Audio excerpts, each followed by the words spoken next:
Hey, what's up, everybody? Welcome to Burn It Down with Kim Brown, the Tuesday edition. I'm so excited and so happy to see everybody's smiling face up in the place. You know, I appreciate all the love that y'all show, and lots of love was shown here on Friday. I certainly, not just me, but me, Molly, Tunde, and Genevieve appreciate the support that you all have been showing in the super chat and on Patreon. So thank y'all so much to the Burn It Down Brigade, the Fire Fam, as it were, for showing up, showing out, tuning in, and showing your support. So, guys, don't forget, if you want to follow us here, you can always hit that subscribe button right here on the Burn It Down with Kim Brown channel, or you can follow us on Twitter at Burn It Down KB. We're on Facebook as well, and we're on Patreon at patreon.com/BIDWKB. So, guys, if you've been following the show, which I know a good many of you have for several months, think about a story that we did last year where we talked about the murder of an 18-year-old security guard in Compton, California by the name of Andres Guardado. And the story of what happened to Andres jumped out at me. I remember when I first heard it, because I'm like, wait a second, what do you mean they shot him 6 times in the back while he was working his security job?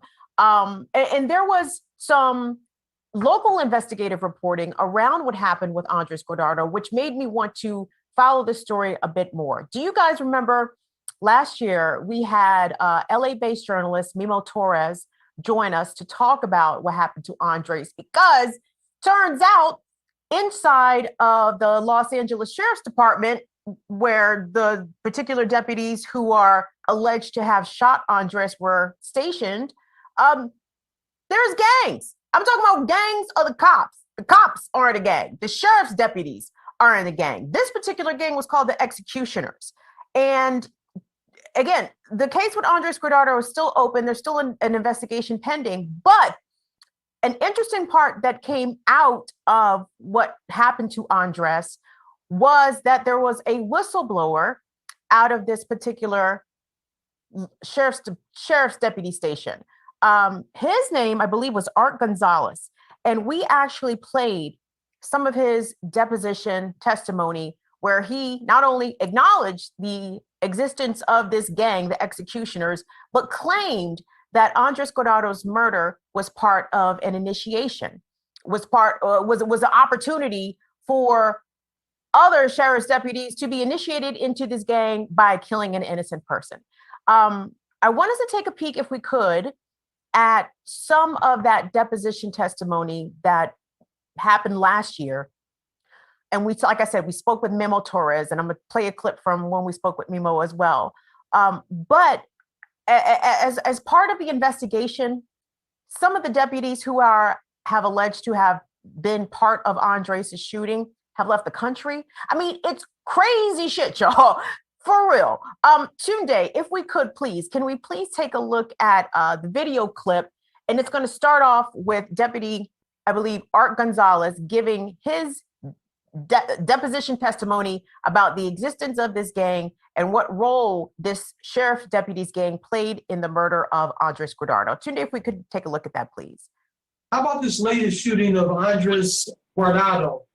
Was that done by a named member or a prospect of the Executioners? Prospect. And who was that prospect? You know? Lacks foundation, speculation and conjecture on the part of the witness. Deputy Vega and Deputy Hernandez.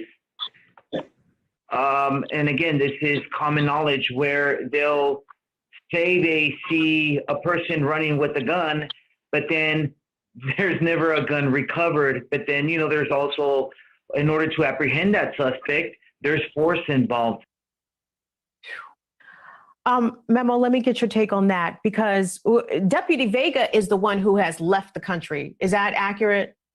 That's correct. Deputy Vega is the one that left the country. It's interesting that Art Gonzalez was saying that, you know, they do chase these people down, they run them down, and then say they have a gun. Deputy Miguel Vega has actually been disciplined before for falsifying statements and planting evidence. That's documented too. So you have this history with Miguel Vega already doing these kind of shady things in the neighborhood. And then finding out that he wanted to join the deputy gang, the Executioners, which is just one of many deputy gangs that LA is infested with, is not surprising, I guess, to say. I mean, we all kind of suspected it. I mean, but to hear that it's heartbreaking. Like that they'd rather join a deputy gang, and murder an 18-year-old kid while he's running away and shoot him in the back for that.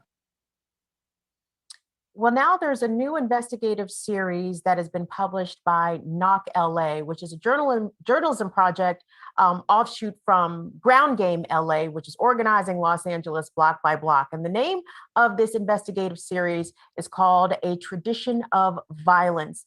And the journalist who has been working on this for months, this is a 13-part series examining decades-long actions and illegal activities, including murder, including terrorizing residents by members of the Los Angeles Sheriff's Department. We're joined today with journalist Cerise Castle. Cerise has spent 6 months doing an exhaustive reporting, in-depth series. Like I said, it's called A Tradition of Violence, and it's, again, published by Knock LA, which is an offshoot of Ground Game LA. And Cerise joins us today to talk about this really impactful series. Cerise, thank you so much for making some time to talk with us about this. Thanks so much for having me. I'm really excited to be here. Thank you. And as we saw in that clip, I mean, I'm in the DC area. I've not spent a lot of time in Los Angeles, although we know that LAPD has a notorious reputation. But when the case of Andres Guardado happened last year, it really got my attention. And it was the first time that I think I'd heard concretely about the existence of these Los Angeles Sheriff's deputy gangs. But of course, people in LA know this as a open secret, as common knowledge. The first part of your series delves into the history of the Los Angeles Sheriff's Department and how the gang activity within the LASD has been prevalent now for decades. So if you could take us, I know that, first of all, these are very extensive pieces. I sincerely suggesting everybody read this. And if we were to ask Cerise about every detail about her reporting, we could be here literally for hours, Cerise. But so if you could sum up, I guess, how the Los Angeles Sheriff's Department even became founded and why they have long had this reputation for being lawless and above the law and somewhat beyond reproach. Yeah, well, the Los Angeles County Sheriff's Department was founded shortly after California joined the Union. This was about the mid-1850s. And for almost 200 years, they employed the posse system, which is where the sheriff would select a group of people to be awarded badges. And when anything went wrong, he would round up the posse and they would, enforce the law as they saw fit. For almost 200 years, there was no sheriff's academy. The sheriff's department did not have uniforms. And it wasn't really until about the mid-1950s, early 1960s, when Sheriff Peter Pritchett came in and modernized the department, where we saw it actually becoming more of a government institution rather than a loose formation of the sheriff's personal friends. And it seems as though that white supremacy really has always been at the root of the Los Angeles County Sheriff's Department, because that was part of their original primary goal, was to move along Latinx people and Black people. And this was done quite brazenly. Oh, yeah, of course. One of the first instances of deputy gangs that we know about actually occurred in the early 1970s at the Chicano Moratorium, which was a demonstration of about 25,000 people in a park that has since been renamed for a journalist that was actually killed by sheriff's deputies at this demonstration. Sheriff deputies that were in a gang that we believe to be called the Little Devils were a part of a force of law enforcement that descended on the park and unleashed horrific violence on people. They were beating them, shooting tear gas, And Ruben Salazar, as I mentioned, he was a journalist that had covered the police. He had actually expressed to a number of friends and colleagues before the night before this happened that he suspected he was under police surveillance. And he actually ended up being killed by a law enforcement officer that day. And that law enforcement officer was never charged, never really disciplined or reprimanded by all accounts. And that also sort of laid the template for what this agency was allowed to do and to whom and to whether or not there would be repercussions coming behind that. Talk to us about how, at least with journalist Salazar, with Ruben Salazar's murder, I mean, it doesn't even seem as if there was even much of an investigation. It was sort of like business as usual that this deputy had hit Mr. Salazar in the head with a gas canister, killing him. And that's just seemed to be that right there. Oh yeah, 100%. The county actually asked for an inquest to be conducted into Salazar's death.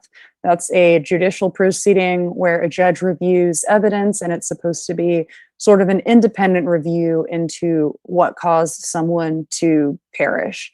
This was one of the most expensive inquests in the county's history. And essentially they found that, his death had been caused by the hands of another person. But as you mentioned, that deputy was never disciplined. As far as we know, he was never removed from the force. What ended up happening was the county gave the Salazar family a settlement of nearly $1 million, which was funded, in fact, by taxpayers. And, from there, it was just swept under the rug. And thank you for mentioning that. I want us to get to that a little bit later in the conversation about how much money has been paid out in the form of settlements because of brutality, because of murder of citizens by the LA Sheriff's Department. And all that money comes from taxpayers. Well, I want us to get back to that in a moment. But throughout the course of your research, Cerise, like you found, for one, that number one, these gangs have been in existence for literally decades, but it wasn't until like the 80s and 90s that at least reports of the existence of the gangs began to surface. But even though they were being exposed, it didn't seem to stop the show. The gangs continued to flourish and recruit. What was the initial response from the community when it was discovered or when it was exposed or discovered that these gangs existed and that they were operating and doing a lot of illegal activities that resulted in violence against people who were just residents? What has been the historical reaction from the community about the existence of these gangs? Well, the community has always really known about the gangs. I grew up here in Los Angeles, and from the time I was a child, I've heard from my elders that the county sheriff's department is in fact the biggest gang in LA. One case, or rather one chapter that I wrote, looks at the Linwood Vikings, which is perhaps the most documented gang that we know about within the Los Angeles County Sheriff's Department. And the Vikings were actually, I wouldn't say discovered, but they came to the knowledge of attorneys and government bodies through the knowledge of the community. The community actually approached a group of attorneys and said, this is something that's been going on in our neighborhood for years. And we've seen our neighbors beaten, we've seen our children arrested, and we've seen our parents killed at the hand of these deputies, and we need some help. So this has really been something that the community has spoken about. It just hasn't really received the attention of the powers that be.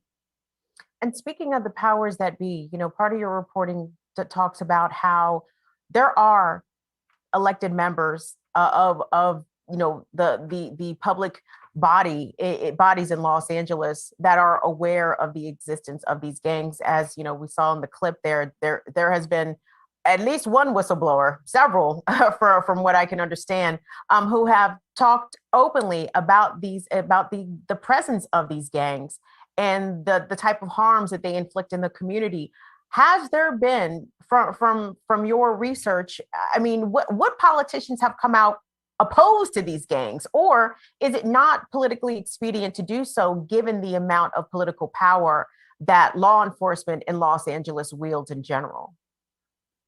I would say, the latter definitely weighs into it. The police unions do have an incredible amount of power here in Los Angeles, not just at the voting booth, but, with the district attorneys here in Los Angeles. The district attorneys investigators are actually in the same union as many sheriff's deputies. So they have a very symbiotic relationship. Oftentimes when the district attorney is trying to unroll a new policy, like we've seen with George Gascon here, taking away, sentencing enhancements, what the sheriff's department will do is actually say to the district attorney, hey, don't count on us to come and show up in court and testify on those big cases that you're trying to close if you're going to, do this to our guys. They use that as pressure.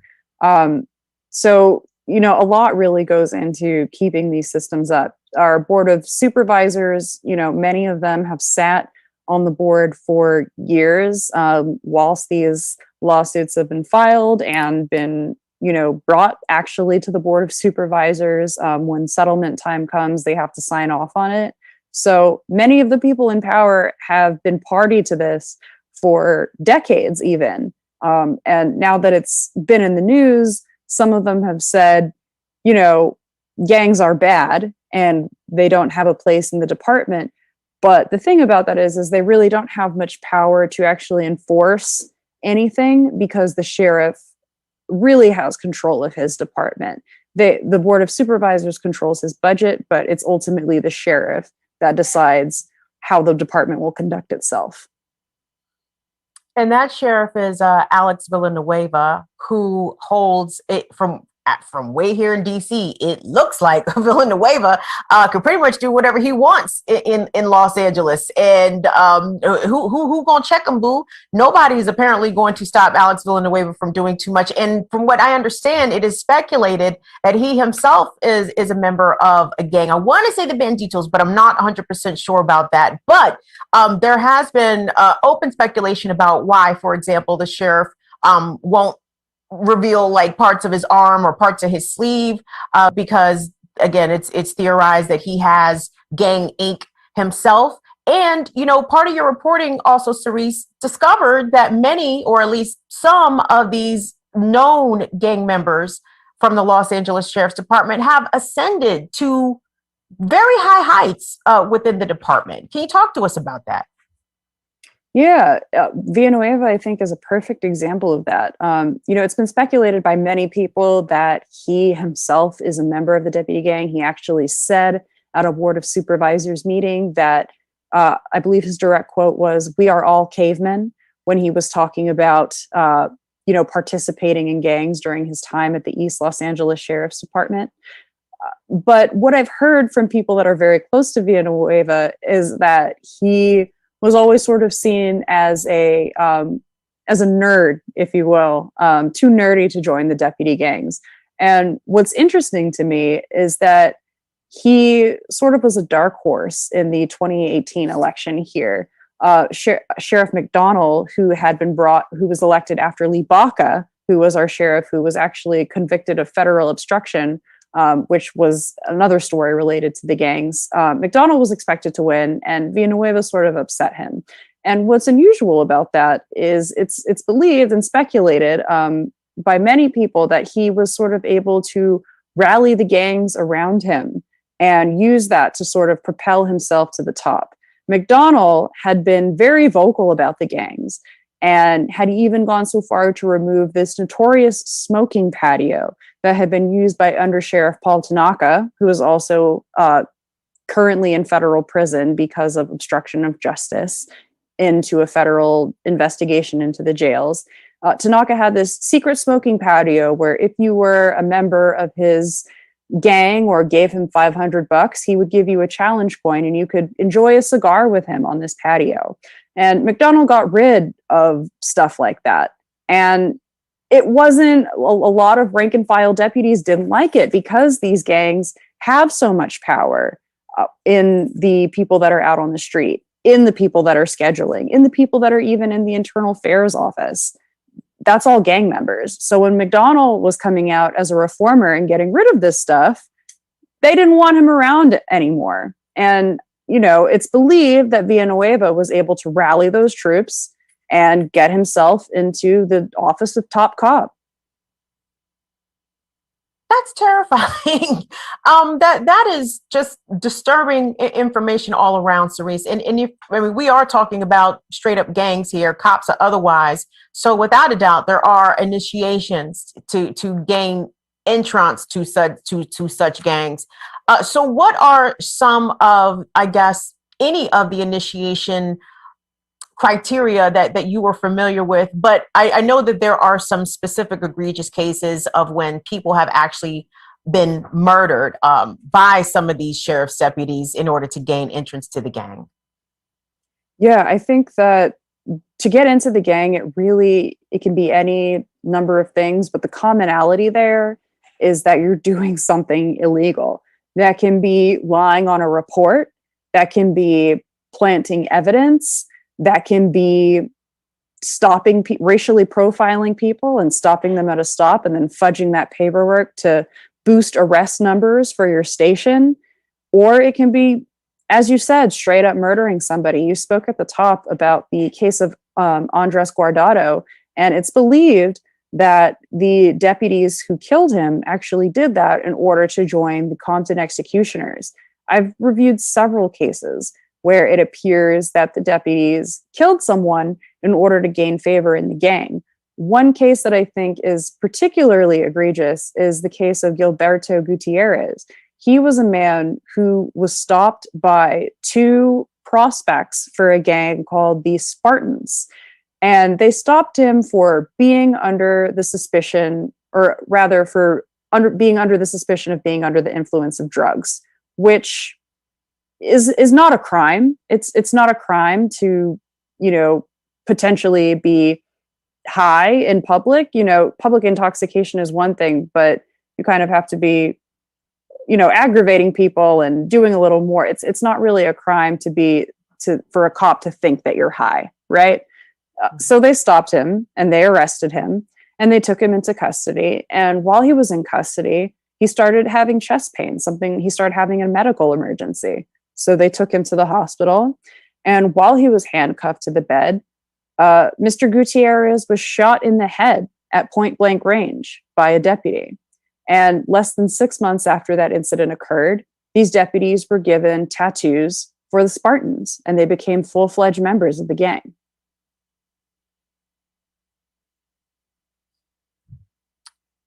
I don't even really know what to say to that, because that is murder. That is heartbreaking. And it is a tragic shame that it sounds as though that the police who allegedly committed this murder weren't disciplined or even charged for that. That's correct. Cerise, talk to us about how race factors into these gangs, because as you mentioned, the history of the Los Angeles County Sheriff's Department was, rooted in white supremacy. It was white posse members, mainly targeting, Black and Mexican people for a variety of reasons. And we've seen a lot of that white supremacist imagery come through in some of these gangs, but there are Latinx members of these gangs. There are I believe, some Asian members of these Los Angeles Sheriff's Department gangs. So how does race play into the makeup of these gangs, and I guess the membership of these gangs, and what areas or neighborhoods that they are able to terrorize? Yeah, race is a huge factor in the gangs. You'll see these gangs form in any area that you'll have an outsized population of Black and brown people. You will find a gang. So that's East Los Angeles, that's South Los Angeles, which is both East Los Angeles, a historically Hispanic neighborhood, historically Latinx neighborhood, South Los Angeles, one of the last remaining historically Black enclaves in California. And we're also starting to see these gangs pop up in the Antelope Valley, where many Black residents have been forced to move because they've been priced out of historically Black LA. The makeup of the gang. Now, this is interesting, and this goes to show you how insidious white supremacy is. You don't have to be white to buy into white supremacy, and you'll see that in these gangs. The Vikings, for example, were found to be a neo-Nazi white supremacist gang by a federal judge. And one of their most prominent members is actually a Japanese American man by the name of Paul Tanaka, who went on to become the undersheriff of the Los Angeles County Sheriff's Department. Tanaka, actually, it's believed, won his tattoo and won full membership in the Vikings by killing another Asian American man, a man by the name of Hong Pyo Lee, who was Korean American, and he was killed in a car chase by Paul Tanaka. Tanaka was a part of a group of deputies that shot Mr. Lee about 12 times in the back. Mr. Lee was unarmed and he was trapped in his car when this shooting occurred. As you mentioned, many of the gang members that we see today are Latinx. And that's, again, going back to when you look at the sheriff's department overall, it's mostly a Latinx department now. One thing they'll sort of tout is how diverse they are. And the line sort of is, well, how can we be racist when we've got these brown and black officers policing communities that they actually grew up in? The thing about that is these black and brown officers are often buying in with the ideology of these white supremacist gangs. They're no longer looking at themselves as members of the community that they came from. They're identifying more with blue lives, if you will, with being a brother in blue. So their loyalty is no longer to the community that they're sworn to protect and serve. It's to this fraternal brotherhood of police. Are there Black members of some of these gangs?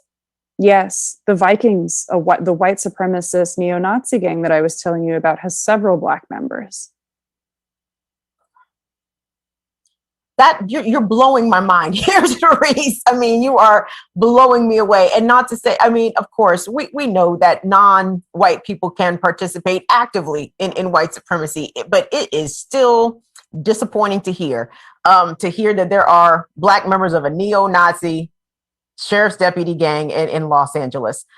When it comes to, like you said, people know about this. Residents know about these gangs, the existence of these gangs. The board of supervisors knows about the existence of these gangs. And as you said, there have been lots of lawsuits, millions and millions of dollars worth of lawsuits paid out as a result of the conduct of some of the members of these known gangs of the Los Angeles Sheriff's Department. How much money have these gangs and have these bad sheriff's deputies cost Los Angeles County taxpayers?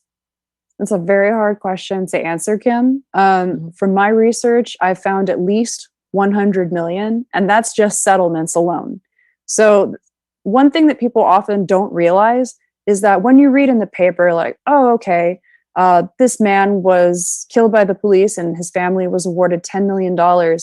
That's not paying for the attorneys that helped that family win that money. And that's not paying for the attorneys for the county.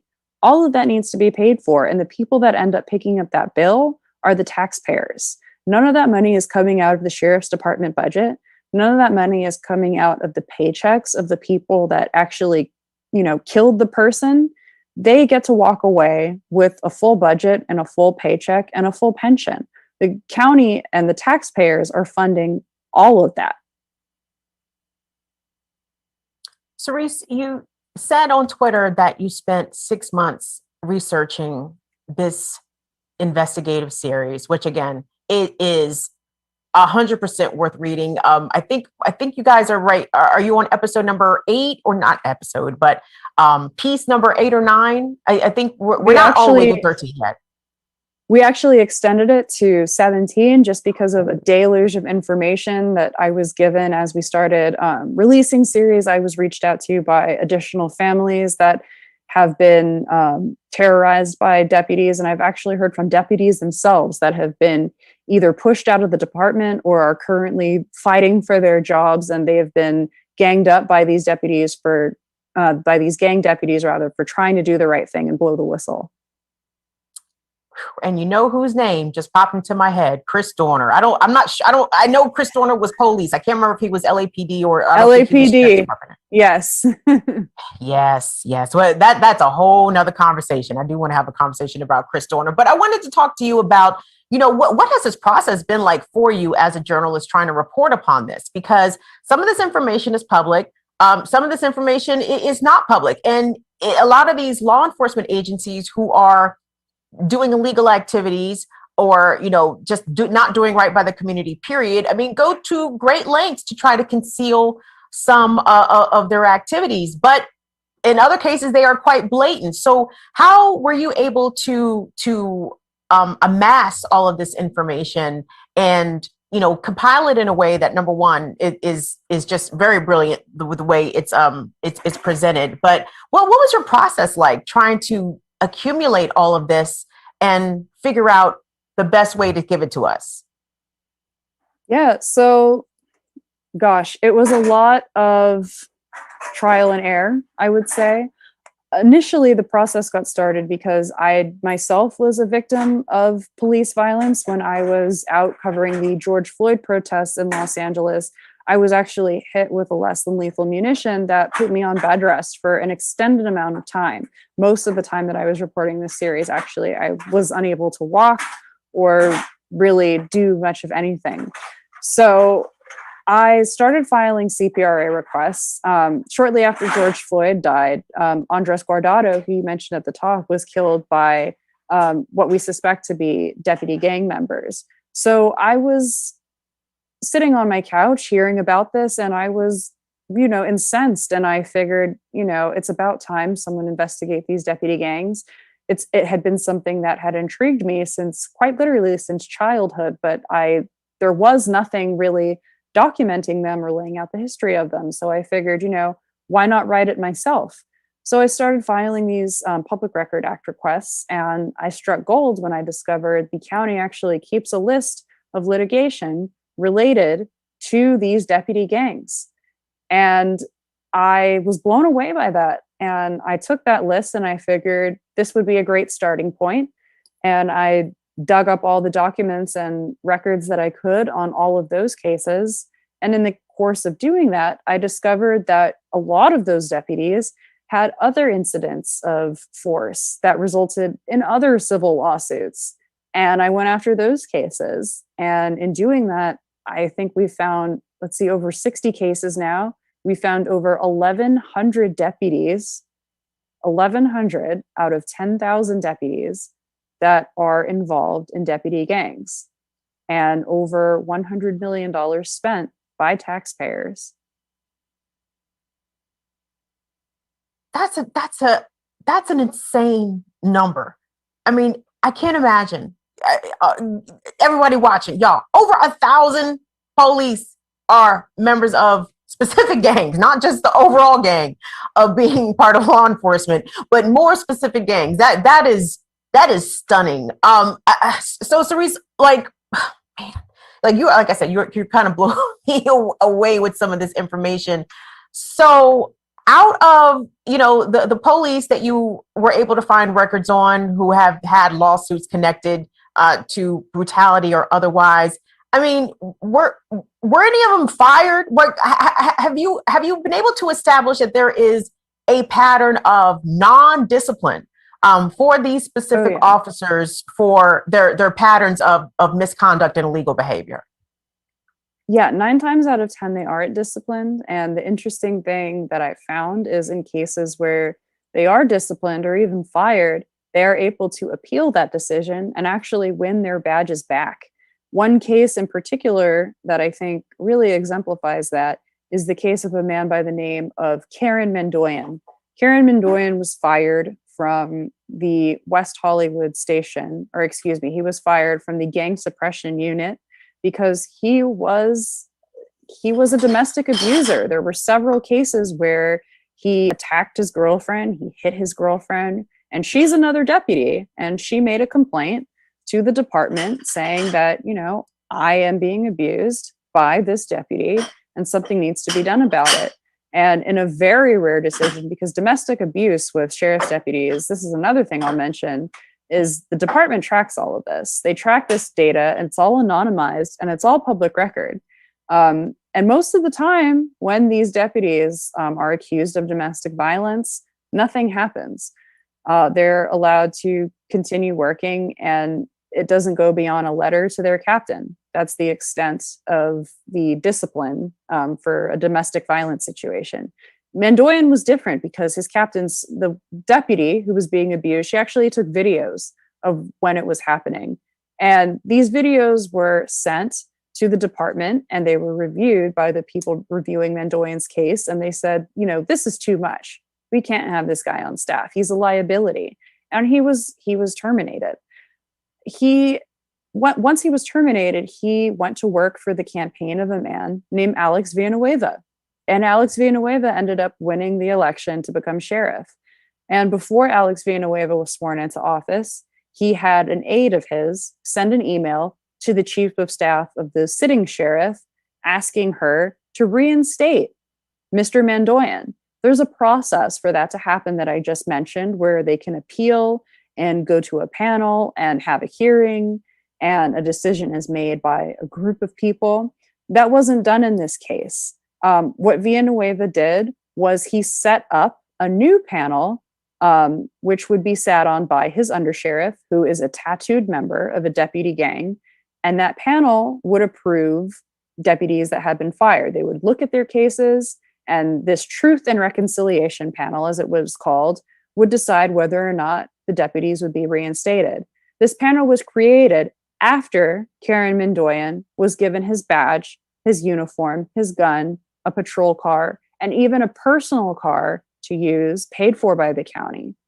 And once he was rehired, his assignment was in Sheriff Alex Villanueva's security detail. So this man was actually driving Villanueva around to events for almost a year before the CEO of Los Angeles County found out about it and requested that he be removed immediately from the department. Well, it sounds like, number one, there was a tremendous burden placed on, I would imagine, the victim, the domestic violence victim for this particular deputy you're talking about, to even get him removed from the job in the first place. But then his homeboy backdoored him back into another job. But then it took someone really, really, really high up to say that, no, this is a very bad idea.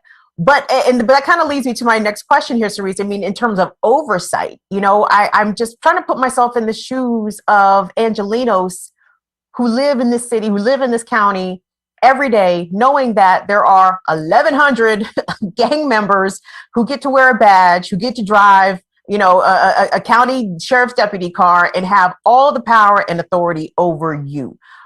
Where is the oversight for the Los Angeles County Sheriff's Department? Is there any? And what are citizens doing to take back some of the power from this agency, from these officers who clearly have carte blanche to really do whatever they want throughout LA County?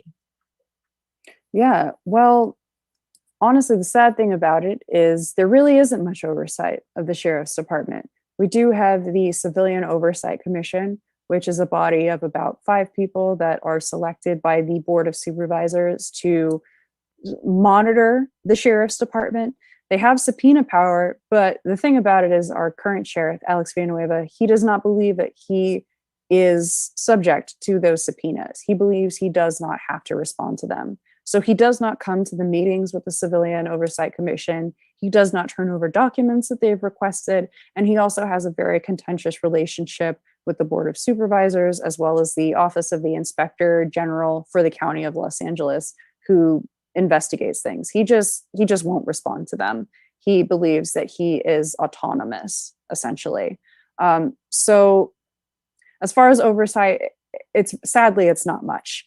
As far as what citizens are doing to take their power back, a couple of organizing groups out here recently founded a coalition called Check the Sheriff, which is dedicated to activating Angelenos around awareness of, these sheriff's deputy gangs, for one, other abuses that the Sheriff's Department perpetuates against the community, and steps that people, not just in Los Angeles, but across the country can take to remove these protections that are granted to cops and not to everyday citizens. One, for example, that I learned a lot about is the Police Officers' Bill of Rights, which essentially gives cops a wave of rights that everyday people do not enjoy when they are subject to criminal investigations. The Police Officer's Bill of Rights guarantees a police officer the right to know everything about a criminal investigation that they are subject to, and they get to review all evidence with a union representative and a lawyer before they have to answer questions. And that's insane. I wish that everyday people were allowed those luxuries when they were being charged with crimes. Perhaps we would have a lot less innocent people in prison. So it's things like that that really keep this system in place. Qualified immunity is another huge one. So there are many columns that prop up police departments all over the country and give them this power over us that really make us second-class citizens.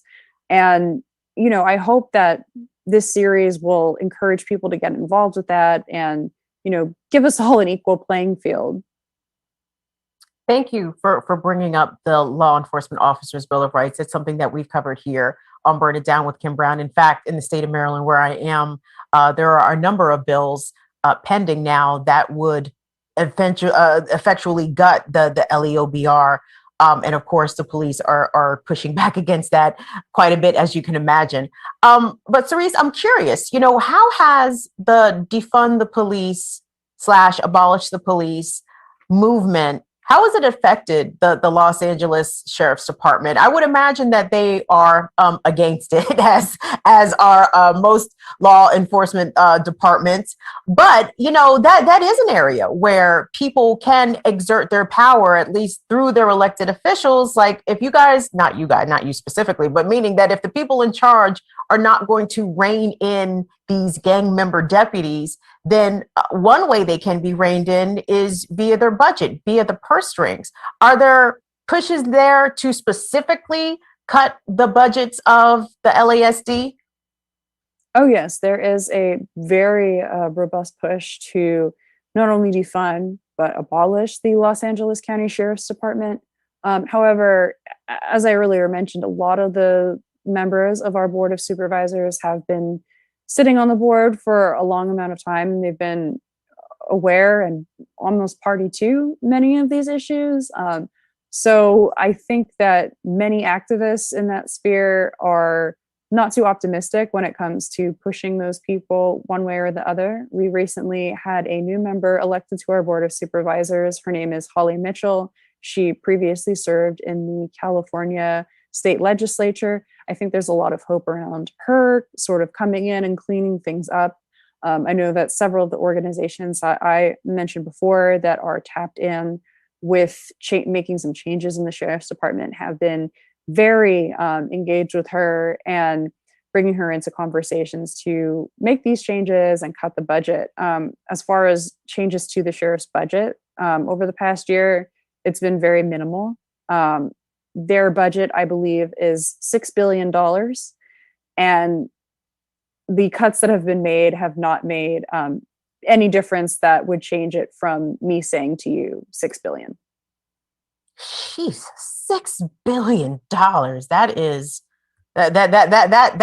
can go a lot of ways in the community. That could build a lot of schools, that could provide a lot of healthcare for people. But $6 billion to police is outlandish, and that's just to one agency. I know this is not specifically related to your reporting, but for a sort of celebrity tie-in to the gross conduct of the Los Angeles Sheriff's Department, the widow of Kobe Bryant, Vanessa Bryant, has been very outspoken, or at least been willing to post receipts of the egregious nature of the way that LA sheriff's deputies acted after her husband and her daughter were killed in that helicopter crash, including showing pictures of what happened to them at the aftermath of the helicopter accident, just to regular people, to bar patrons, and to wait staff at restaurants. Is the fact that Vanessa Bryant, as the widow of a very beloved figure in LA, are her criticisms of the way that the police conducted themselves in the aftermath of Kobe's accident, is that having an impact on I guess, public perception of how the LASD conducts itself? And are people calling for changes as a result of that? I think that many people in the public knew that the sheriff's department was a horrible agency and did not have any respect for the public prior to what happened with Kobe and Vanessa. I think that just threw gas on the fire because, as you said, Kobe was so beloved here in this city and really around the world. Many of the things that Vanessa states in her complaint speak to a lot of the behaviors that we see in deputy gangs. The deputies that she named in her complaint, I had not seen their names before in reference to any deputy gangs, but a lot of the things they're doing are very similar as far as like taking these graphic photos of crime scenes.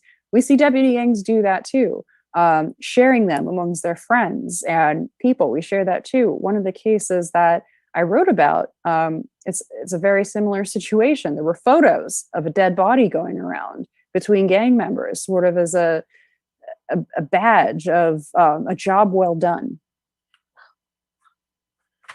This is just grotesque. I'm so sorry. Like, your reporting is amazing, but these details are just horrific and just nauseating. But it's so important that people are made aware of this and knowing that these agencies have conducted themselves this way for now decades. But another part of the conversation I wanted to get to, Cerise, before I let you go, has to do with what you were talking about earlier. What even prompted you to begin to endeavor upon this project was that, as a member of the media covering a very public event, the Justice for George Floyd rallies and demonstrations that took place in lots of cities across the country last year, but in Los Angeles, I mean, you said you were struck by a projectile and you were injured. And I know that a number of LA-based journalists were attacked by police. The very famous clip that went viral of Josie Wong when she was, thrown down by LAPD, and then they denied that they assaulted her, but she actually had it on tape. So, and there was seemingly a lot of this, even as recently as a couple of weeks ago at the Echo Park Lake, where LAPD came to remove unhoused residents from there, and lots of people from the community showed up in opposition. So talk to me about being a Black woman, a woman of color in Los Angeles, as a member of the media, reporting about the cops and how terrible they are. What has your experience been like? I guess in addition to, I'm very sorry that you were injured. In addition to you being injured, but is it tense for you? Are you apprehensive? And have the police done anything to make you fearful? Well, I mean, getting shot was pretty scary. I can imagine. But it didn't keep me from going to the field. I mean, it physically prevented me for a number of months, but I was anxious to get back out there. I mean, it definitely is scary. I've heard from sources that they've been threatened with physical violence, that their cars have been vandalized and tires popped, windows broken, that sort of thing. I've heard from deputies that have had drive-bys done on their house while their children are asleep in the front room. So, I do get scared from time to time, but I try not to focus too much on that. The motto that I've sort of been telling myself these past few days is the more death threats I get, the closer I must be getting to something big.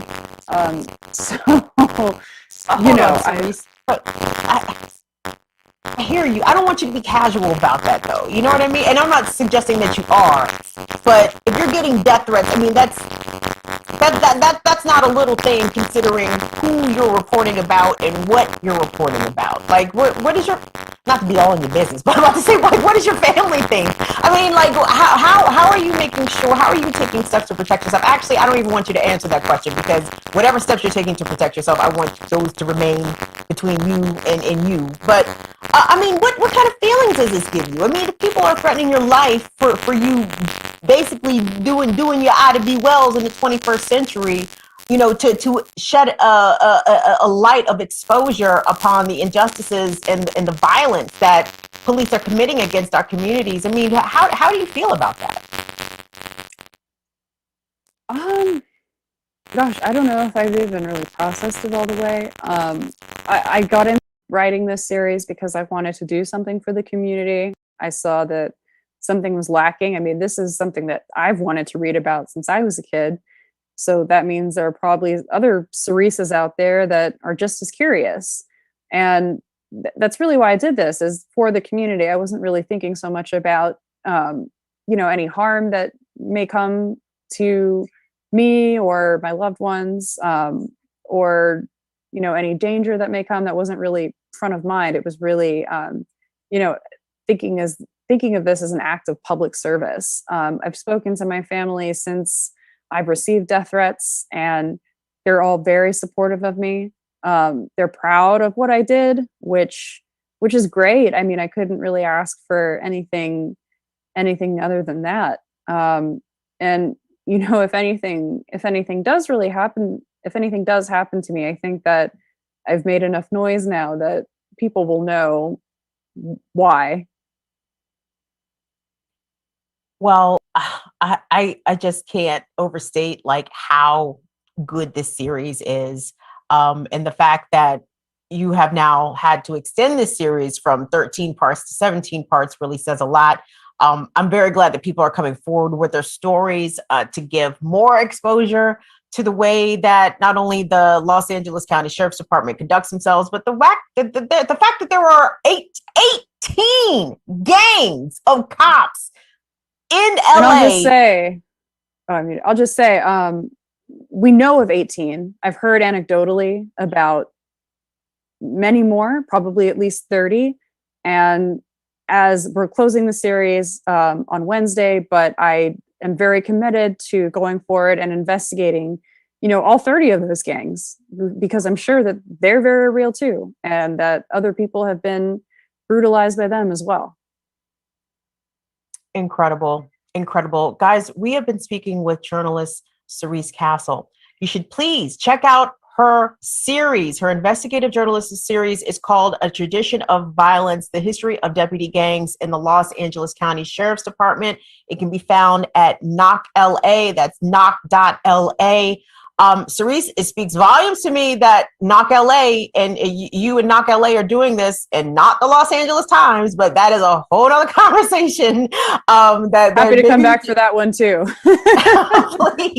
please, girl, because listen, we know how a lot of these, newspapers of notes and, traditional media outlets run interference for the police. They run PR for the cops. So shout out to Knock LA and to you, Cerise Castle, for your very courageous, very extensive, very detail-laden investigative pieces. And I cannot wait to read the entire series. Thank you so much for making some time to talk with us about your very important reporting, Cerise. Thank you. Thanks so much, Kim. This was great. You guys, oh my gosh. Cerise just blew me away. I'm so terrified. I'm so scared for people living in Los Angeles that they have to be subject to this level of not only police brutality, but really lack of police accountability. Please go to knock.la. You have to read Cerise's series because, these deputies have not been held accountable for things as egregious as murder for these past 50 years. And chances are, if it's happening in LA, it is happening in a city near you. I believe it is happening in 2 cities near me, Washington, D.C. and Baltimore, Maryland, which, by the way, Baltimore's gang, well, one of them anyway, the gun trace task force was unmasked and found to have committed horrible crimes against the community. So please, shout out to Cerise Castle. So brave to report on the things that she's reporting upon, and with especially about the people that she is reporting upon. Gang, I think that's going to do it for today's show, except I want us to I need you guys to do me a favor. I need you guys to please join me in extending our deepest heartfelt condolences and sympathies to our dear friend, Johnny J. Johnny J's been on the show before. We were doing First Nation Fridays together. Guys, last week, Johnny J lost her mom to COVID-19. And I am just heartbroken for Johnny J and for her family. They are bringing her mom back home to Oklahoma, and sending her back to the ancestors that way. But I just wanted you all to please, please, please, please join me in saying, I'm so sorry to our friend Johnny J for losing her mom. And she lost her mom to COVID, y'all. So let this please serve as a reminder that even though the country is trying to open back up, we are still very much inside of a global pandemic. COVID-19 is killing people. It continues to kill people. And just keep that in mind, y'all. We're not out of the woods yet. And there are people still out here losing their lives as a result of this virus. So Johnny J, we love you. We love you. We love you. We love you. And we are so sorry that you lost your mama. All right, guys. That's the show. I will see y'all back here on Friday for Burn It Down with Kim Brown Fridays. This was a heavy show, actually. While I am heightened by the courage that Cerise Castle shows in her journalism, I am horrified at the details that she was able to uncover, and to know that there are taxpayer-funded gangs out here, people, with motherfuckers out here getting mad overtime to kill citizens or to kill people, kill residents, fuck them up, beat them, rob them, violate their civil and constitutional rights. Like, there are people out here who earn a salary for that with benefits that you and I pay for. So what kind of shit is that? So as we hear about more of these kinds of stories, we will bring you the stories. And if we don't bring them, we will bring you the journalists who are bringing you the stories. And if you have any such suggestions, feel free, please hit me up on Twitter at Kim Brown Live, or at the show page at Burn It Down with KB, or just drop us a comment under anything and we will see it, y'all. But anyway, I gotta go roll up because this shit done fucked me up. This has brought me all the way down. But I'm glad that we got that information out. So thank you all again for tuning in. Thank you all for your support, and we will see you back here on Friday for Burn It Down with Kim Brown. See y'all later. Bye-bye.